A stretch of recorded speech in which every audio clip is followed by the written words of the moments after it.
Hey everyone, this is Tim from YourSixTech. Today in this video, I'm going to show you the default security pin on your Samsung Smart TV. So I'm just under the settings and I'm under security, and you need this pin to reset your Amazon, and you need this pin to reset the factory defaults on your Samsung Smart TV. But I want to type in 0000, and I'm able to enter this menu now. And I can change the pin from here.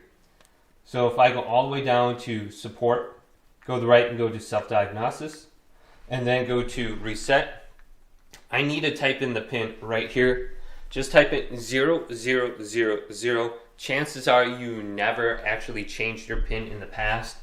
So you should be able to reset your TV now or enter the security settings. So hopefully this video did indeed help you guys out. If it did, leave a big thumbs up. And subscribe to my channel down below for more tech up videos coming up next on YourSixTech.